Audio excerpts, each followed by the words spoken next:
Bacterianas da pele são causadas pelo crescimento de micro-organismos que danificam o tecido, hospedeiro, e podem afetar uma só região ou ter um aspecto até diferente, ou até se propagar pelo corpo assim em algumas horas, Vocês sabem que é bem complicado. Quem está aqui para esclarecer e tirar todas as dúvidas, para a gente não ter problema nenhum e saber o que fazer nessas situações, é o Dr. Paulo Ricardo Criado, dermatologista e pesquisador da pós-graduação da Faculdade de Medicina do ABC. Seja bem-vindo, tudo bem? Muito obrigado, mas bom dia.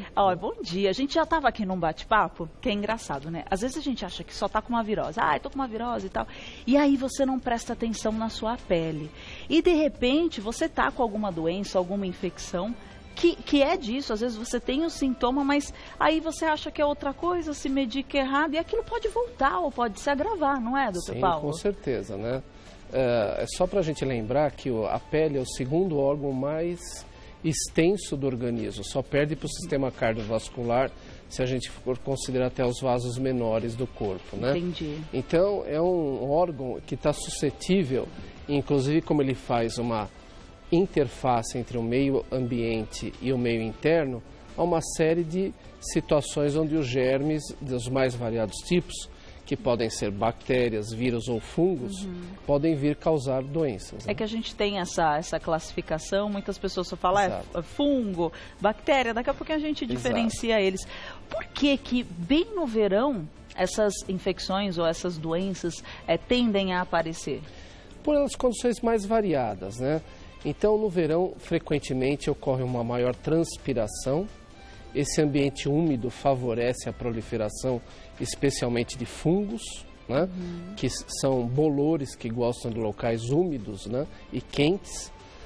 Também, ao mesmo tempo, durante o verão, as pessoas frequentam ou piscinas e mais comumente, áreas que têm areia, que são locais que são colonizados por bactérias e fungos, E também piscinas que, eventualmente, quando não tratadas adequadamente, podem carregar vírus, causando infecções virais, desde o papilomavírus humano, que causa as verrugas virais de mãos e pés, ou o vírus do molusco contagioso, que é muito comum em crianças, também se pode adquirir em ambiente de piscinas. Até você especificou alguns, eu acho interessante a gente ir mostrando uma escala de alguns que a gente tem aqui, e aí o que você achar interessante para a gente também identificar, prevenir ou remediar, a gente vai falando.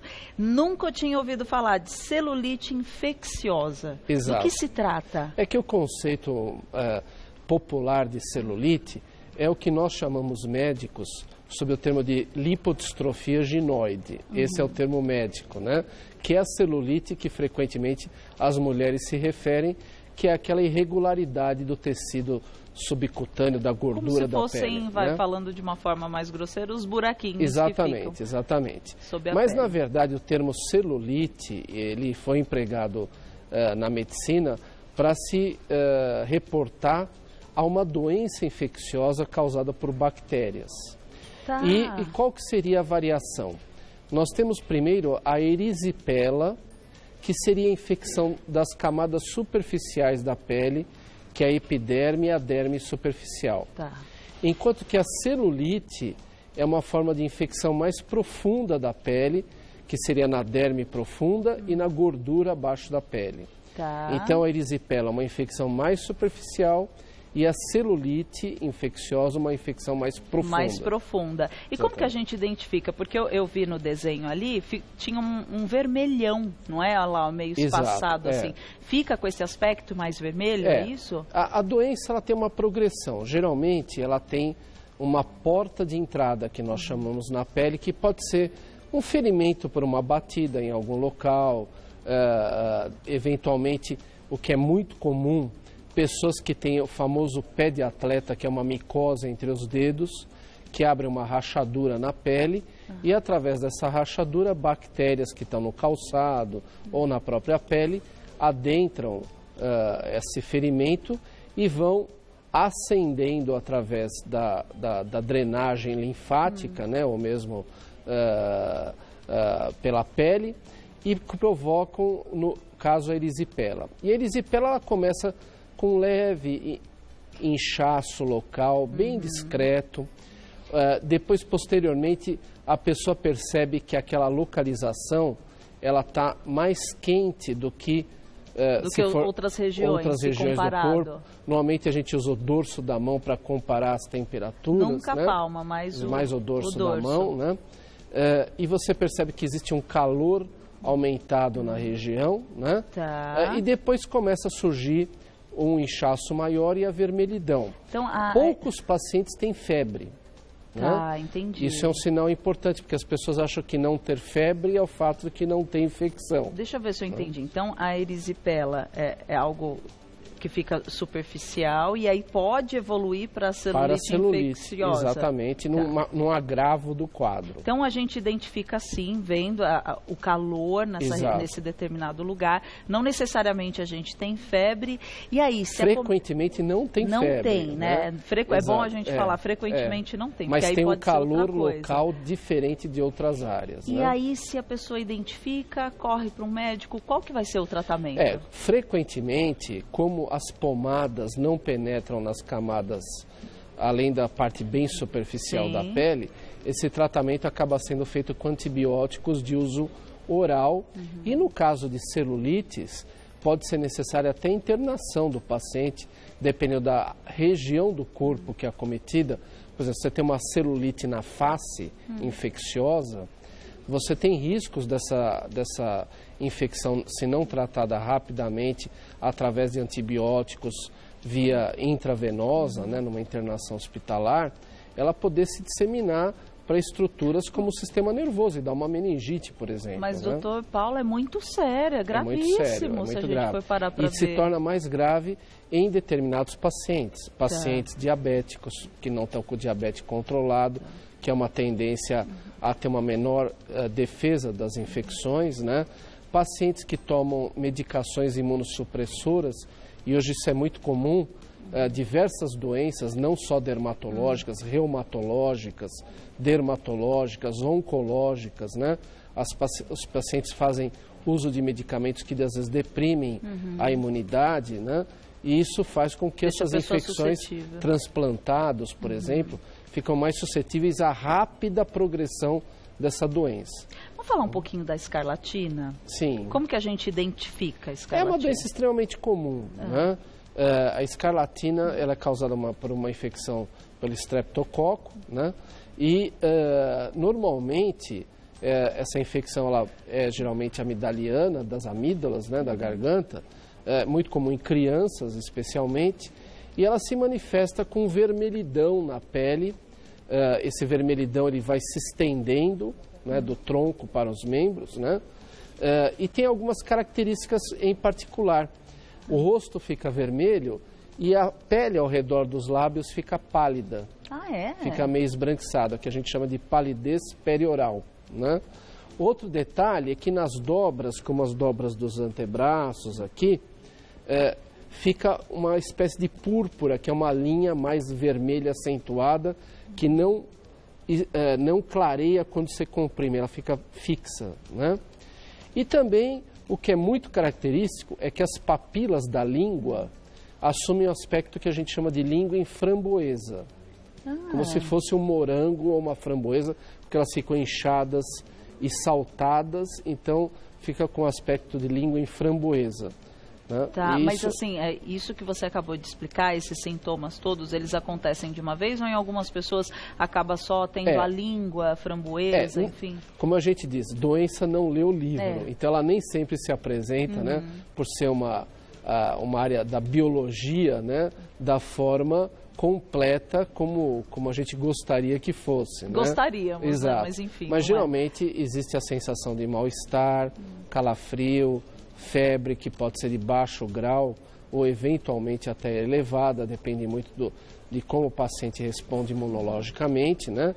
E no período em que vai ocorrendo a diminuição da febre, esse vermelhidão ele vai desaparecendo e a pele fica com um aspecto bem áspero, como se fosse uma lixa. Né? Fica grosso. Exatamente, fica grosso, de aspecto bem áspero, né? E começa uma descamação. Isso é um processo muito rápido? Rápido, geralmente dura 7 dias, no máximo 10 dias. Né? Tá. Em muitos pacientes, eventualmente pode haver uma cura espontânea, mas tem casos que pode se complicar, por isso que sempre tem que ter um acompanhamento médico. É que é como você falou, depende muito da pessoa, depende do Exatamente. histórico de saúde daquele indivíduo, né? então é por isso que é necessário a gente sempre avaliar isso, tudo isso é levado em consideração. Exatamente. Então, ir ao médico depois disso, identificado, como que trata? Normalmente se trata com antibiótico. Também. Próprio para essa bactéria Streptococcus. Tanto porque a gente está falando de infecções, né? A gente está falando de doenças e que chega num grau que fica gravíssimo, que é importante entrar com antibiótico. A gente tem que contar que a população ela tem muitas variações, né? Então, por exemplo, são raras, mas existem crianças que nascem com graus de deficiência imunológica. E às vezes elas pegam otites de repetição, infecções no ouvido de repetição, ou sinusites de repetição, tem uma escarlatina, e às vezes essa infecção ela pode se agravar, ganhar corrente sanguínea e se tornar um quadro de septicemia, que a gente chama, né? Então, se ela tiver uma depressão da imunidade, isso pode ocorrer, ou, eventualmente, quando ela está tratando alguma outra doença com remédio que é imunossupressor. Sim. Né? Eu estava lendo aqui, esse aqui eu nunca tinha ouvido falar. Esse aqui da figura 3 aqui. Ah, o impetigo? Nunca tinha ouvido falar. Explica impetigo um pouquinho dessa é uma das infecções bacterianas mais comuns que a gente tem na pele. Como é que a gente não conhece o nome propriamente dito, mas deve ter um nome mais popular que as pessoas acabam mencionando. É que alguns chamam como impinge, e na verdade existe um dialeto popular que quando a pessoa chega, eu estou com a impinge, você vai ver, pode ser uma micose, pode ser um impetigo, pode ser alguma outra coisa. Né? Então, o impetigo é uma infecção bacteriana, frequentemente causada também pela bactéria Streptococcus, né? Ela causa pequenas bolinhas de início vermelhas. Pode dar em qualquer lugar do corpo. Qualquer lugar do corpo, na face, no tronco, nos membros, né? E depois essas bolinhas elas vão se abrindo, vai tendo uma descamação e forma uma secreção que seca e fica meio amarelada, né? Esse é o impetigo normal. E geralmente causado por Streptococcus. E nós temos também o impetigo causado por uma outra bactéria chamada Staphylococcus, que geralmente se causa uma bolha com pus dentro, que quando rompe também deixa essa crosta amarelada. Né? Entendi. Exato. E as lesões, às vezes até pela própria, a própria manipulação dos dedos da pessoa, elas são múltiplas, elas vão passando de um local para outro. Você nem presta atenção. Exatamente. Então, por exemplo, não é incomum crianças que têm piolho, por exemplo, ou então adultos mesmo que têm seborreia no couro cabeludo, a pessoa coça, machuca e surge um impetigo no couro cabeludo, por exemplo. Entendi. Então, isso é muito frequente. Crianças brincando em areia, tem muita bactéria também, isso favorece o surgimento de impetigo, né? Então, mas é uma infecção extremamente comum.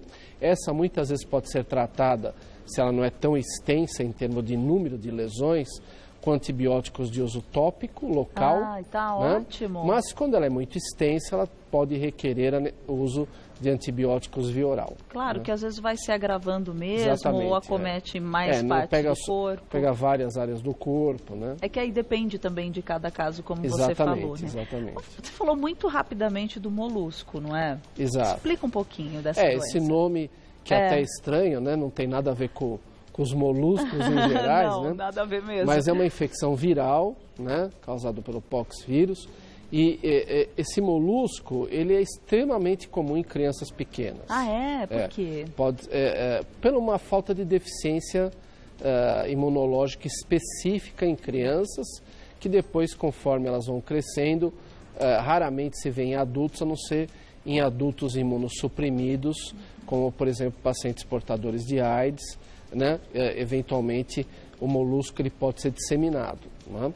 Mas não é porque um adulto tem molusco que ele vai ter HIV, vai ter AIDS. Claro, né? não, entendi a adultos normais que pegam molusco, né?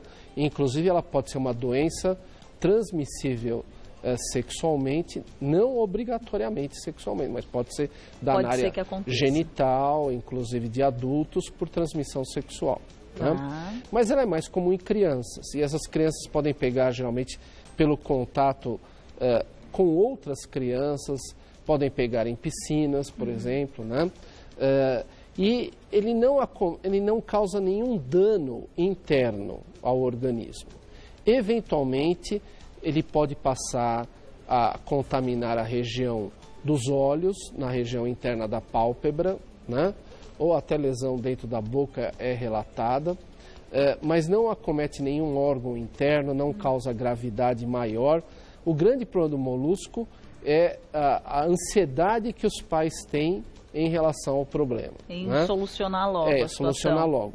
E como ele espalha muito fácil, até pela própria toalha ou pela manipulação da mão da criança, tem crianças que chegam a ter 100, 200 lesões de molusco. São pequenas bolinhas, inicialmente transparentes até, pode ficar um pouquinho irritadas, avermelhadas.